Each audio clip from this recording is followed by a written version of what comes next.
the world.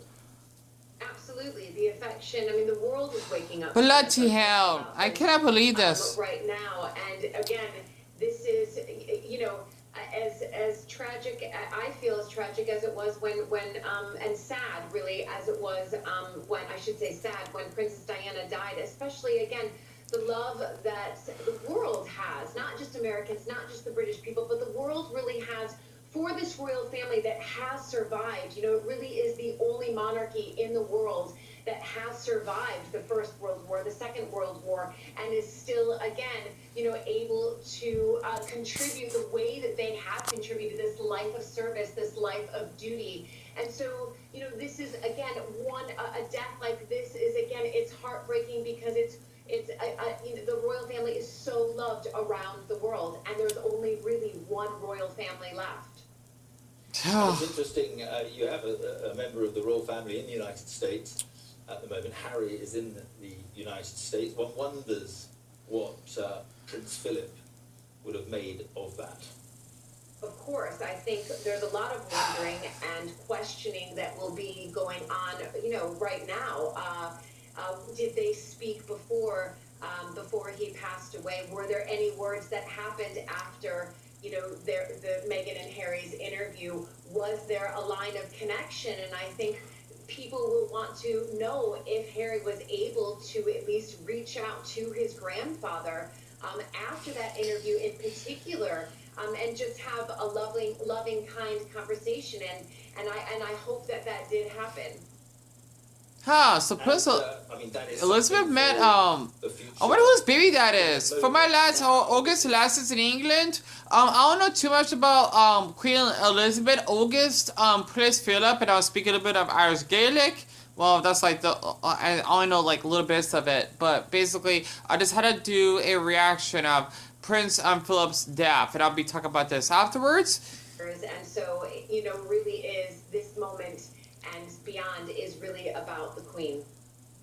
And we're just looking at a picture of the Queen meeting baby Archie. Baby Archie. For the first time. Meghan in the picture there. What was the feeling in America of the wedding in the first place? Well, I reported at the wedding as well, and the feeling in the air was vibrant and energizing and excited that this new couple was going to really, really, truly modernize the royal family. And we saw that in the ceremony itself, that happened in this ceremony. And then, of course, and, you know, even after Archie was born, looking at this picture right now, you know, we were all hoping, and I think everybody across the world was hoping that this was the generation that was going to really help to continue to modernize the royal family. You see Doria there, and we know that Prince Charles walked out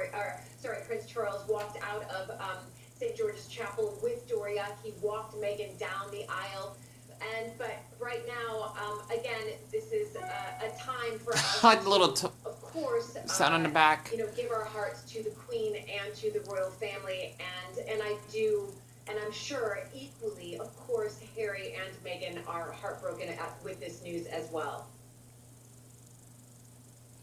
And absolutely, and you were talking just before we went to talk to Sam Coates about political reaction. You were talking about how America viewed the Queen and Prince Philip, and just finally, just recap on what the American nation felt about the Duke of Edinburgh.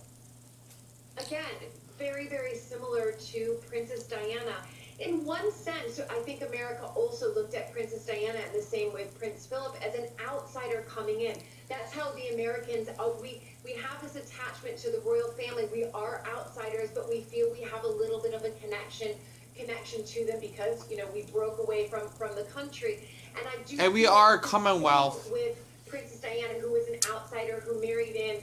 Same with Prince Philip, an outsider, if you like. Yes, of course, he came from, you know, from a aristocratic family, but an outsider who married in, and so they become a little bit more relatable to us Americans because they are these outsiders who have married in, and so that's why I do believe everybody who in America who's waking up to the news this morning will be absolutely heartbroken because it's not just a member of the royal family through the bloodline. It's somebody like us, a little bit of an outsider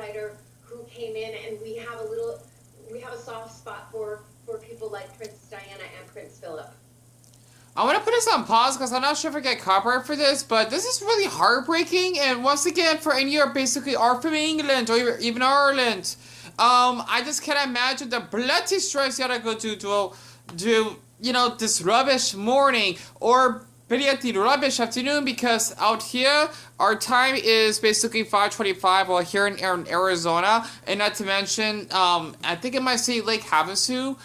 We actually had the bridge from England, and I think that's why we actually have a good connection with the British. But the thing is that basically, first of all, for what I've been hearing about him, I don't know too much about him though, but I always like to learn stuff about, well, you know, these like wonderful people that actually are like leaders of their country. So basically, Prince Philip, he actually lived throughout the Nazi era, so to speak. That Mutterflieke, try to say in German, Hitler.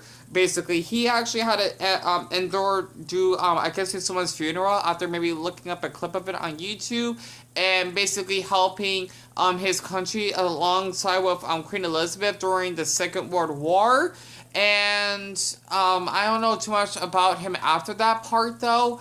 But the thing is that those two, they actually have been married for 73 years. That's a long time if you actually ask me. So this is really heartbreaking just to see this happening. Like, I may not know much about him, along with Queen Elizabeth. However though, me mom, she basically went to London a long time ago because she actually had a trouble because of her boss that was a part of the UPS company, right? I apologize. Pardon that I'm actually taking over this. This is for copyright, of course, because of the audio, I'm sure.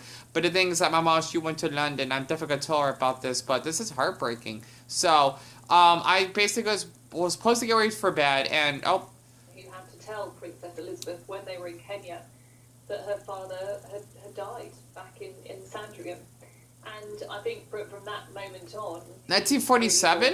Of course. November? To her as a husband. That's when my grandmother was born. Someone on there.